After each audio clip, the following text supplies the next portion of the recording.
je serais curieux un peu dans quel état, à la fois de réflexion, de pensée, la vidéo précédente vous a laissé, mais aussi quelles émotions ça vous a fait d'entendre ce que j'ai dit.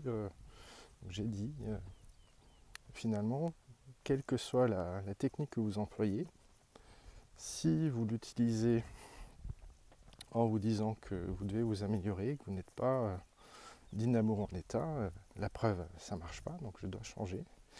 Je vous dis que les techniques ont de fortes chances de ne pas marcher parce que ça va entretenir cette idée fausse que vous ne seriez pas assez bien, pas aimable en l'état. Donc qu'est-ce qu'on fait à partir de là? Et dans cette question-là, récurrente sans doute pour vous, mais alors c'est quoi le mode d'emploi? Purée, je dois faire quoi? Moi je suis perdu, le gars il est sympa, mais en gros en une vidéo il vient de détruire toutes les techniques, il vient de me dire que les sagesses ancestrales là ça marche pas, la magie ça marche pas, la science ça marche pas.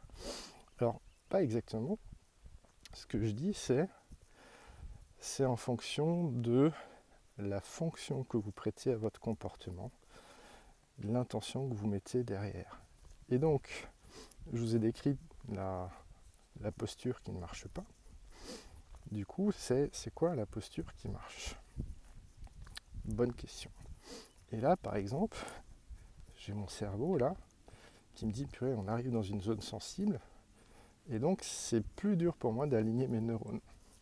Il y a ce mécanisme que je décrivais avant de peu de dissociation, de déconnexion, quand on arrive à des moments clés et qu'on met le doigt précisément là où il y a de l'enjeu émotionnel et affectif. Donc je vais faire un effort pour récupérer mes neurones et les reconnecter ensemble. L'idée qui marche, c'est quand vous appliquez une technique, quand vous faites une pratique, c'est de le faire pour vous.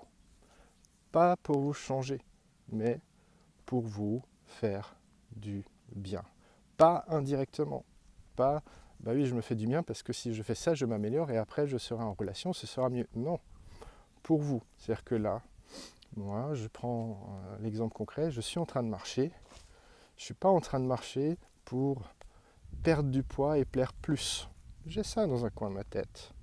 Ok, ça, mais ça serait éventuellement une cerise sur le gâteau. C'est pas le gâteau. Le gâteau, c'est je marche parce que ça me fait du bien. Je m'aère, je m'oxygène, je remplis mes yeux de beaux paysages. Donc j'ai la beauté esthétique. Je me sens mieux dans mon corps. Donc c'est pour moi que je le fais. C'est pas pour me changer. Je le fais parce que ça me nourrit.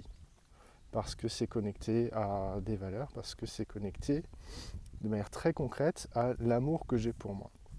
Alors là, quand je dis ça, sans doute, chez certains d'entre vous, ça peut créer de l'agacement parce que on lit beaucoup d'injonctions. Ouais, mais on ne peut pas nous aimer si on ne nous aime pas d'abord. Il faut d'abord s'aimer soi, sinon les autres ne peuvent pas, bla bla bla bla. Et puis ensuite, il y a la page de l'horoscope. Et ça, c'est insupportable parce que c'est très culpabilisant.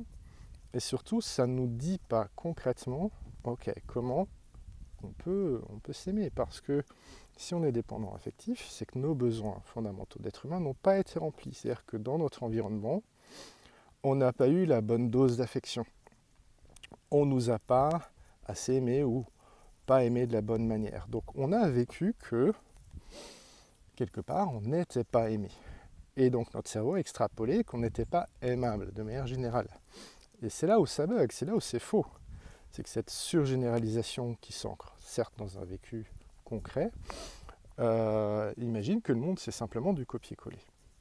Bref, donc, tout ça pour dire, s'aimer soi-même, on ne nous a pas appris. On n'a pas d'exemple. Donc quand on nous donne cette injonction, c'est juste maltraitant. Ça alimente notre système autocritique avec un il faut de plus. Donc ce que je vous dis, c'est différent. L'idée, c'est d'essayer de trouver les choses qui vous font du bien. Et ça n'a pas besoin d'être transcendant. C'est un petit peu du bien. Voilà, respirer l'air frais, avoir un peu de soleil, m'aérer, ça me fait un petit peu de bien. Et quand je fais cette activité juste pour me faire ce petit peu de bien, eh bien concrètement, je me montre que je suis digne d'affection, je suis digne de ce un petit peu de bien. Et lorsque je répète ça sur plein de petites choses, ben, je vais me sentir de plus en plus aimé et aimable parce que je prends soin de mes besoins humains fondamentaux. Donc ça me montre qu'il y a quelqu'un qui peut prendre soin de mes besoins humains fondamentaux. C'est pas toujours parfait, loin s'en faut, et heureusement que c'est pas parfait, perfection ça n'existe pas, mais je suis de plus en plus là pour moi et pour faire les choses avec juste cette intention de je me fais du bien à moi, sans autre projet. Est-ce que vous arrivez des fois à faire ça sur certaines activités, des choses qui vous font ce petit peu de bien?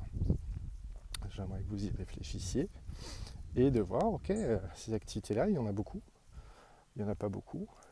C'est combien de fois par mois, par semaine, par jour? Quelle place ça a dans votre vie? Est-ce que c'est vraiment de temps en temps ou est-ce que c'est vraiment plein de fois dans la journée?